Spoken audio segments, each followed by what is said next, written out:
Welcome to our continuing series on Indian economic development, a textbook by NCERT,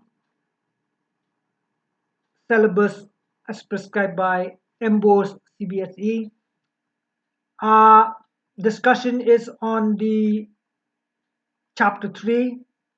We'll begin this chapter on economic reform since 1991. We'll touch upon the concept of liberalization, privatization, and globalization. For today, this video will learn about economic reforms, why we adopted it, and the factors that led to the adoption of the same.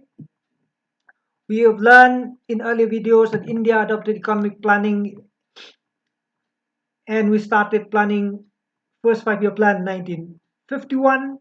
Intention was to effectively use the resources so that we generate enough income, enough revenue, so that we can further increase the expenditure on developmental activities to bring about development and prosperity in the country. Not it? But after about 4 decades of economic planning, suddenly India in 1991 met with an economic crisis, and this crisis was related to external debt. A debt, a borrowing that we owe to foreign countries, or foreign financial institution. And we were so down in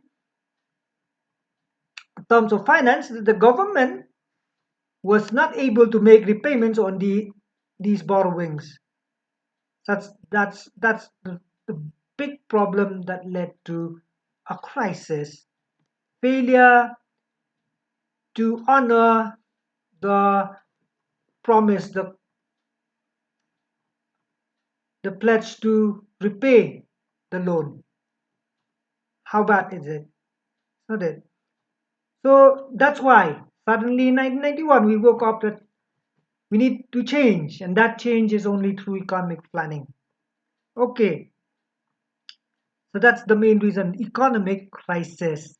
You know, we buy things from abroad, we sell things to other countries, we buy and sell like any business.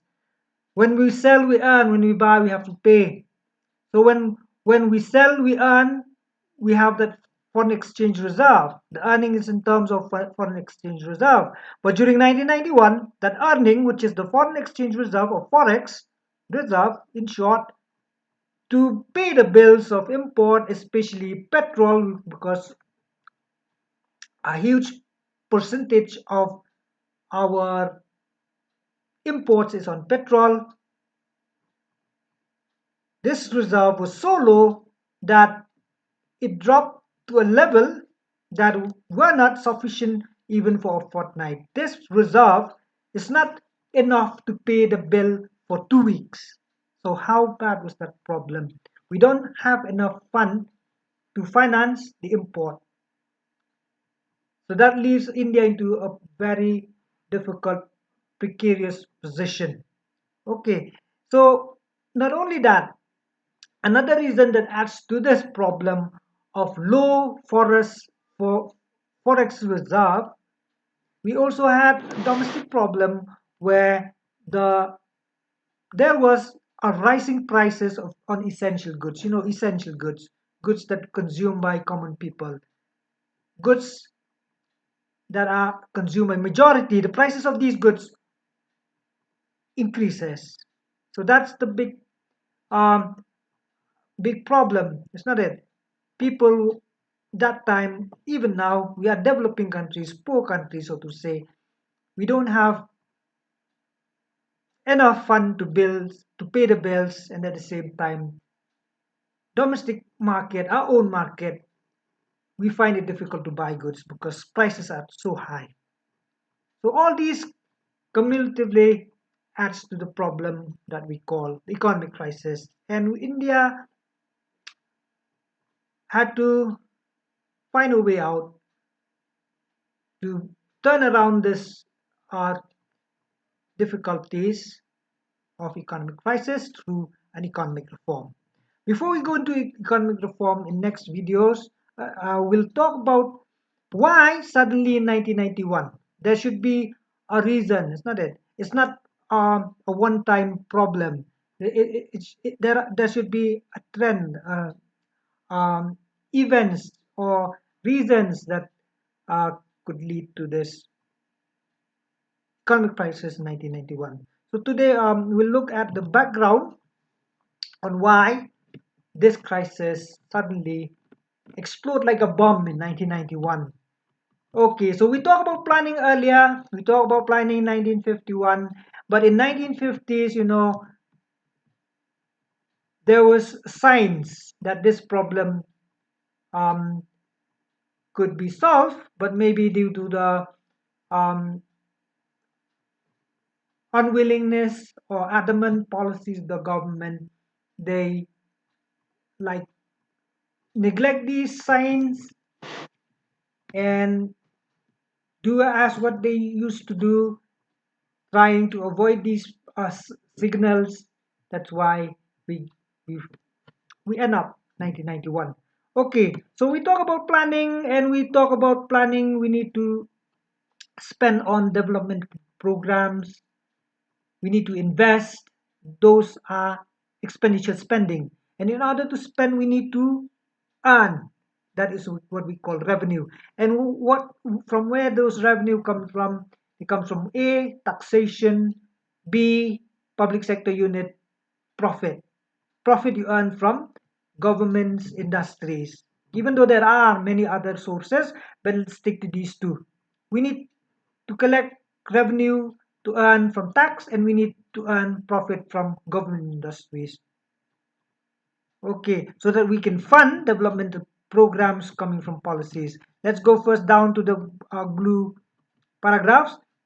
It's been said that these policies for development that we need to spend has to go on even though the revenues were very low. Even though if you fail to collect good amount of taxation, or even if these government owned industries don't generate much profit, but expenditure has to continue because you need to uh, spend money to solve social problems like challenges like unemployment, poverty, population explosion. Okay, so that's the big problem that we have. If we don't have the fund, the revenue, but the expenditures to continue, you understand these are the signs that we'll have to spend more from what we earn. So from where can you spend more if you don't earn? You have to borrow money. That's a debt. That's that's like a trap. It's not it if it keeps on continuing for a long time. So what we find in India is that we have programs that we spend, and these programs did not generate revenue. If we spend like we spend on investment, then investment generates a return. But what India spends is on these programs for development, but they don't generate revenue. We spend on solving unemployment, on poverty, on population explosion, on social issues. These do not generate income. So that's why we have to spend without any return. That's why there is a huge burden for the government's exchequer, for the government's budget. Okay, so programs we spend do not generate income. It's like you just throw a money, but you need those because they solve other problems, social problems. And number two, we need to collect tax, but the internal sources of taxation were low. So we talked earlier, we need revenue from tax, but we find we can't get much tax. Number two, we spend on new spending, no generation of tax, so tax continue to be low. We need to fund many schemes, many programs, but taxation as a source of revenue still low. Okay, and we talked about issues earlier. We spend a large share of income in areas which do not provide immediate returns such as social sector and defense. We spend on social sector, on society. We spend on water supply, we spend on healthcare, we spend on education. These do not generate monetary returns, even though they generate uh, in the very long run. It's not it, but that's why in the immediate term we fail to generate returns from these spending. Okay, if we spend and generate income, then we'll have no problem. But in India, we spend more in areas that we can't generate income from them. And we also expect that we can generate revenue to spend from profits of government-owned industries, the PSUs. But here also we find the income from PSUs were not very high to meet growing expenditure. So if you add together taxation low, PSUs profit low, that's why revenue low. So what do we end up? Expenditure, that's why, is more than income. We spend more than what we earn from taxation, what we earn from PSU's profit. So how can we spend more? The government borrows to finance this deficit, the amount that is less to meet expenditure from income. We have to borrow these from banks, from people, and from external sources like the international financial institution like World Bank or IMF. So that is a signal towards the crisis. We keep on spending and spending without the ability to generate our income, spending from borrowing.